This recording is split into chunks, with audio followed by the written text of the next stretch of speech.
Hello दोस्तों, veterans, नमस्कार। आज मैंने यहाँ कुछ कटआउट्स लगा रखे हैं और ये खास कटआउट्स मैंने कोई सूबेदार सुरेश कुमार नारा जी हैं। उन्होंने एक लेख लिखा, लम्बा लेख लिखा, और उन्होंने जो इसमें जहर उगला है उसके बारे में बताऊंगा। और मैं बताना चाहूँगा कि एक आदमी जंतर मंतर पर वास्तव में बिल्कुल पागल हो गया है। उसको खुद ही पता नहीं है वो क्या कहता है क्या नहीं कहता है। 4 महीने हो गए, 75 साल की बीमारी है। 4 महीने तो कुछ नहीं होते हैं भाई। 75 साल की कौन सी बीमारी है? वो आरओपी2 तो अभी उसमें आई थी, मई में, जनवरी में आई थी। ये कौन सी मतलब आपकी 75 साल की बीमारी हो गई? और खाना लेके आओ, रोटी लेके आओ, पैसा लेके आओ। भाई मैं तो परेशान हो गया। और सबसे बड़ा मैं ये सोचता हूं, एक भला आदमी जो अर्जुन सिंह राठौड़ जी हैं, वो सूबेदार भी हैं और बैंक के मैनेजर भी हैं। वास्तव में वो कितना दुखी होगा कि जब इन्होंने 4 ऑथराइज्ड स्पोक्स पर्सन बना दिए, उनके अलावा कोई व्यक्ति वहां नहीं बोलेगा। लेकिन ये आदमी काबू ही नहीं आ रहा है, कुछ भी बोलता है। खैर बोलो, हमारा क्या है। उन्हीं के दोस्त एक सूबेदार सुरेश कुमार नारा जी हैं। ये अधिकतर मेरे यूट्यूब पर आया करते थे, मुझे तो पता नहीं था। जब इनका लेख मेरे पास आया तो ये मेरे को मीर जाफर और पता नहीं क्या जयचंद वगैरह ऐसी कुछ बातें कहा करते थे। तो आज इन श्रीमान जी का मैं पोस्टमार्टम करता हूं और बताता हूं कि ये किस प्रकार की मेंटलिटी के लोग हैं। ये वास्तव में क्या सैनिक आंदोलन कर रहे हैं वाली है, या इनका कोई और उद्देश्य है। ये कहते हैं कि 20 जनवरी 2023 को ओआरओपी का नोटिफिकेशन जारी होने से पहले मैं आपकी तरह एक साधारण सा ईएसएम था। अब ये बड़े आदमी हो गए, पहले ये साधारण से व्यक्ति थे। और उसके बाद मैं अपने छोटे छोटे लेखों के माध्यम से अपने ईएसएम भाइयों को अवेयरनेस प्रयास कर रहा हूं। अवेयरनेस वाले सारी बातें आएंगी नहीं, क्या क्या अवेयरनेस कर रहे हैं, जिसका परिणाम यह हुआ कि आज देश के प्रत्येक राज्य से लगभग 100 से ज्यादा ईएसएम साथी मुझे व्यक्तिगत रूप से जानते हैं और जिनकी मुझसे रोज फोन पर ओआरओपी से संबंधित बातें होती रहती हैं, जिससे मेरा भी उत्साह बढ़ता रहता है। सूबेदार नारा जी, आप ओआरओपी2 के बारे में लोगों से 100 लोगों से डेली बातें करते हो। आपने कभी ज्ञापन देखा है क्या? जिस व्यक्ति के साथ आप बैठते हो, जिस व्यक्ति का आप दोस्त हो और जंतर मंतर पर आप रहते हो, कभी आपने देखा है कि मतलब आप क्या बताओगे लोगों को ओआरओपी2 के बारे में? आपको पता है कुछ ओआरओपी2 होती क्या है? एनीवे, क्यों आपको तो जहर बढ़ना है। आपको इसको जो राजनीतिक आंदोलन, इसको राजनीतिक बनाना है, क्योंकि आप बैठे ही नहीं हो हमारे लिए। आप तो किसी खास दूसरे मकसद के लिए बैठे हो और आपने अपना मकसद बड़े ही अच्छे तरीके से, बड़े ही सुसज्जित तरीके से बिल्कुल यहां प्रचारित कर दिया है। अब कहते हैं ये मेरा सभी भूतपूर्व सैनिकों का यह कहना है, सभी भूतपूर्व सैनिकों का यह कहना है। अरे हम नहीं है तुम्हारे साथ भाई, सभी भूतपूर्व सैनिकों में हम नहीं आते। तुम्हारा कहना होगा और तुम्हारे हरियाणा वालों को कहना होगा। 2013 में आयोजित रेवाड़ी रैली की तरह इस सरकार का घमंड चकनाचूर करने के लिए हरियाणा में किसी स्थान पर एक रैली का आयोजन किया जाए, तो इस भूतपूर्व सैनिकों को इस रैली के मंच से इस क्रूर सरकार को उखाड़ फेंकने का आह्वान किया जाए। यदि आप सरकारें उखाड़ने का मादा रखते हो तो उखाड़िए, लेकिन हमें इसमें इंक्लूड मत कीजिए। हम तुम्हारे साथ बिल्कुल नहीं है। और मुझे बता दूं तुम्हें, तुम्हारे साथ 100-200 आदमी हो सकते हैं, ज्यादा नहीं, हरियाणा से भी ज्यादा नहीं है इस सरकार को उखाड़ने के लिए। यानी मैं पहले इसको खट्टर सरकार है हरियाणा में, मिसा हुड्डा सरकार कह गया था। मेरे को कमेंट करके लोगों ने बताया था, गलती से निकल गया था। खट्टर सरकार को उखाड़ने का मादा रखते हैं, यानी ये खट्टर सरकार को उखाड़ने की आह्वान कर रहे हैं।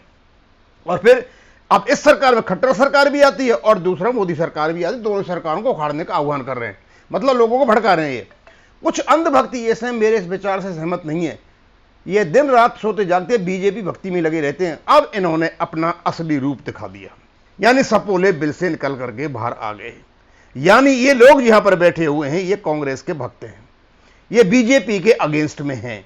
यानी जिस व्यक्ति से हमें काम निकालना है उसी के ये अगेंस्ट में हैं और उसी को क्रिटिसाइज कर रहे हैं।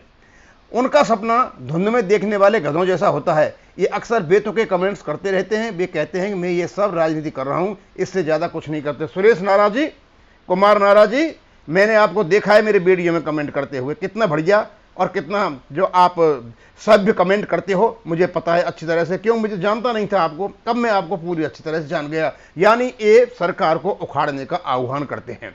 और उसके बाद ये क्या करते हैं, काफी कुछ बातें कही इन्हें, कौन बीच में प्रधानमंत्री आया, कौन नहीं आया, लंबा चौड़ा चला, सब कुछ चला। अब क्योंकि मेरे पास इतना टाइम तो है नहीं, उन्हें खास खास चीजें ली है मैंने। अब उसके बाद आजकल केंद्र सरकार ये ढिढोरा पीट रही है कि देश में कानून का राज चल रहा है, यानी देश में राज कानून का नहीं है इनके हिसाब से। जबकि हाल ही में सारे देश ने देखा कि जंतर मंतर दिल्ली में धरने पर बैठी महिला पत्रकार पहलवानों के साथ दिल्ली पुलिस ने क्या किया, सरेआम संसद के पास सड़क पर उनकी इज्जत को तार तार किया। यह सब इसलिए हुआ कि प्रेसिडेंट की केंद्र सरकार अपने एक गुंडे बाहुबली सांसद को बचाने के लिए किया। इस घृणित और लज्जाजनक कृत्य के लिए देश का टॉप लेवल नेतृत्व कमजोर है, जिम्मेवार है। इसकी जागरूक जनता चुनाव में इसका हिसाब चुकाएगी।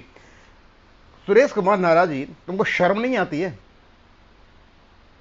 एक आदमी ने मतलब पहलवानों को आगे करके एक ऐसी मतलब घृणित राजनीति की जिसका पहलवानों का सिर नीचे झुकवा दिया, जिनके पास मेडल थे, जो देश का गर्व था, है? आप उसकी बातें कर रहे हो। अभी जाओ तो आप देखो होता क्या है। मतलब इस प्रकार की घृणित राजनीति करोगे, सारे देश को पता है क्या हुआ था पहलवानों का, पहलवानों ने क्या किया था। ये देश है, ये कोई वो नहीं है क्या नाम है कबाड़ खाना कि आप जो चाहो वो कर लो। जिस तरह हरियाणा के कुरुक्षेत्र में किसानों ने खट्टर सरकार के घुटने टिकवा दिए, ये घुटने टिकवाएंगे सरकार के, यानी अब ये केंद्र सरकार पर अटैक कर रहे हैं। पहले ये राज्य सरकार पर कर रहे थे, अब केंद्र सरकार पर कर रहे हैं। तीन चीजें ली इन्होंने और नकेल डालती है। 5 दिन पहले जंतर मंतर पर एक एसीपी दिल्ली पुलिस आया और कहने लगा कि कल से जंतर मंतर पर यह धरना नहीं लगेगा। उससे काफी बहस हुई और बताया गया हम फौज के कारण ही वे दिल्ली में कमा खा रहे हैं। कानून व्यवस्था बनाए रखने का दम भरते हो। जिस दिन फौज काम करना छोड़ देगी उसी दिन छठी का दूध ही आ जाएगा। फौज कभी काम करना नहीं छोड़ेगी। तुम सूबेदार हो, ये फौज की मेहरबानी है, ये इस देश की मेहरबानी है। आप पूर्व सैनिक हो, ये बहुत बड़ा घमंड होना चाहिए था, लेकिन तुम में तो कोई घमंड ही नहीं है। इस प्रकार की जो हरकत कर रहे हो ना, अभी देखना तुम्हारे साथ होता क्या है। सरकार घुसपैठी हो। अब आगे ये वीर बहादुर पर, इनको कहते हैं ये क्या एक्सर्विसमैन है। अब पता चल जाएगा ये किस प्रकार के एक्सर्विस। जब वीर बहादुर की रैली 12/3/2023 को हुई थी, तब भी इन लोगों ने यही किया था और अब भी यही लोग कर रहे हैं। और ये सारे के सारे कपिल के चमचे हैं, कपिल की चाटुकारिता करते हैं। कपिल जो भाषा बोलता है वही भाषा ये बोलते हैं। कपिल को ओआरओपी से संबंधित किसी चीज का कोई लेना देना नहीं है।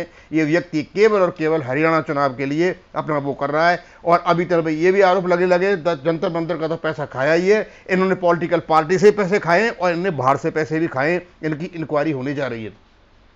सरकारी घुसपैठिया Veer Bahadur Singh voice of ESM message भी 6 अगस्त 2023 को रामलीला मैदान दिल्ली में रैली करने के संबंध में वायरल हो रहा है। यह एक सरकारी दलाल है, अतः इसकी रैली का विरोध करना चाहिए। क्योंकि मैं गलती से सोचकर भी, ये भी फौजी भाई है, 12 मार्च 23 को इसकी रैली में चला गया था, पर बाद में इसकी असलियत का पता चल गया था। भाई आपकी असलियत का तो पता ही नहीं चला है किसी को, सब बेवकूफ में, कोई कुछ नहीं जानता है। असलियत यह है कि आप एक्सर्विसमैन के लिए बैठे ही नहीं हो, आपका मकसद और कुछ है। अब तो हमको पता चल गया, क्योंकि लोगों को आपके बारे में पता चल चुका है और कई संगठन आपको छोड़ करके जा चुके हैं। और सबसे बड़ी दयनीय स्थिति आज आपके एफबीए के चेयरमैन की है कि उसकी तुम मानते नहीं हो और उसको केवल जब जरूरत पड़ती है आगे कर देते हो। और मुझे नहीं लगता कि वो कब तक आपके साथ रह पाएंगे, क्यों भला आदमी आप लोगों के पास टिक नहीं सकता है। और तुम क्या रोकोगे भाई वीर बहादुर की रैली को? क्या वीर बहादुर ने तुम्हारी रैली कभी रोकी? क्या वीर बहादुर कभी एकता में आया? तुमको पता है कि ये सैनिकों में एकता हो गई तो तुम्हारी कोई वैल्यू नहीं रहेगी, तुमको डंडे मार मार करके भगा दिया जाएगा। इसलिए तुम घबरा रहे हो और इसलिए तुम निकाल रहे हो।